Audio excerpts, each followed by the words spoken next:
সীমান্তের আরো খবরাখবর জানাতে আমাদের সাথে নওগাঁ থেকে এই মুহূর্তে যুক্ত হচ্ছেন রাকিব রায়হান। রাকিব, সীমান্তে এখনকার পরিস্থিতি আমাদেরকে একটু জানিয়ে দেবেন, কি অবস্থা দেখছেন? আর এই যে সার্বিক নিরাপত্তা যে বিষয়টি রয়েছে বা সেই বিষয়ে বিজিবি কি বলছেন জানাবেন।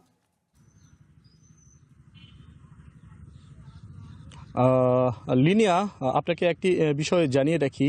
যদি এক কথায় বলি যে দেশের বিভিন্ন সীমান্তবর্তী যে জেলাগুলো রয়েছে সেই সীমান্তের যে আহ, উত্তেজনাপূর্ণ যে অস্থিতিশীল একটি পরিবেশ, কিন্তু নওগাঁয় যদি বলি সেক্ষেত্রে নওগাঁয় গত 5 জুন কিন্তু একটি পুশিনের চেষ্টা চালানো হয়েছিল। সেই চেষ্টা প্রতিহত করেছে বাংলাদেশি সীমান্ত রক্ষাকারী বাহিনী বিজিবি।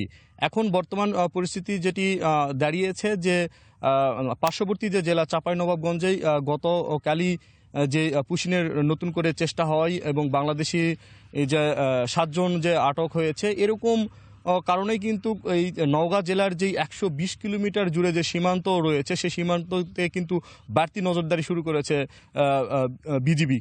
এবং বিজিবির পক্ষ থেকে যেটি বলা হচ্ছে যে নওগাঁয় কিন্তু 2টি ভাগে কিন্তু দায়িত্ব পালন করে 16 বিজিবি এবং 14 বিজিবি।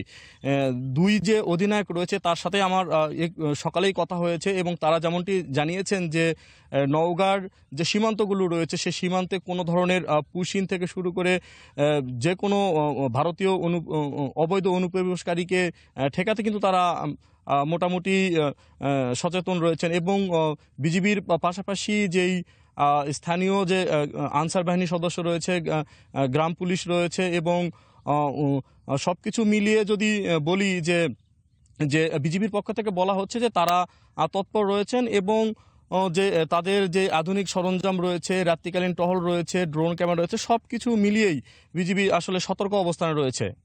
লিনিয়া। রাকিব রায়হান, ধন্যবাদ আপনাকে আমাদের